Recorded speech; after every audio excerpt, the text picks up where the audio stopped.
The man, just because he couldn't handle his spoon, actually snaps the iron spoon in half with his bare hands. But this jaw-dropping performance is met with indifference from the crowd, because this little trick of his is nothing compared to what John can do. Then John starts his own act. The hard spoon becomes soft as John waves it around. The next second, the spoon bends, just as a guard suddenly appears, interrupting Jack and John's conversation. In this high-security prison, all inmates have to line up for roll call every morning. Even Jack, who just arrived, isn't exempt. The guard swings his baton. Here, inmates aren't allowed to speak, let alone talk privately. But as the guard is giving his lecture, Jack is shocked to see John, yawning and swaggering over to the guard. Then, in front of all the inmates, John takes the guard's food and starts eating. Jack is stunned, but it's not so good for Tyson, the boxer. He just answers John about what he had for breakfast, and gets a beating from the guard, who seems to not even see John. It's almost lunchtime. Here, only John gets to enjoy a delicious omelette rice. Suddenly, John turns to look at the guard behind him. Then he walks up to the guard and pulls out the guard's weapon. John asks if he's got a new weapon, but just then, a fly lands on the guard's head.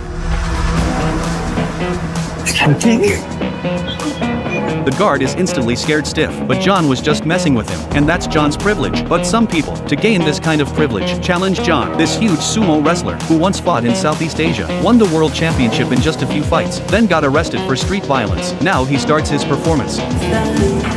Incredibly, he bends the steel spoon into a fork with his bare hands, but as the sumo wrestler is feeling proud, John just smiles slightly. Then John takes the spoon and begins his own act. The spoon in John's hand becomes as soft as noodles. The next second, the spoon bends, leaving the sumo wrestler completely stunned. Feeling humiliated, the sumo wrestler angrily flips the table, spilling food all over John. The guards rush in to stop it, but John says he has his own way to deal with those who interrupt his meal. Then John snatches the guard's weapon, and in front of everyone's shocked eyes, hands it to the sumo wrestler. Then John tells him to point it at his head. The sumo wrestler is instantly enraged, but as he pulls the trigger, John makes his move. The sumo wrestler lets out a scream of pain. John says he gave him a chance. The sumo wrestler painfully gets up, still not convinced, so John suggests they settle it with a sumo wrestling match. John turns and orders the guard to set up a ring. Soon, they're in a basketball court. To ensure the match's integrity, there are even 3 guards acting as referees. As the match starts, John steps forward and grabs the sumo wrestler's waist. The sumo wrestler doesn't hold back either. He grabs John's belt and lifts with all his might, but no matter how hard he tries, John stands there, unmoved.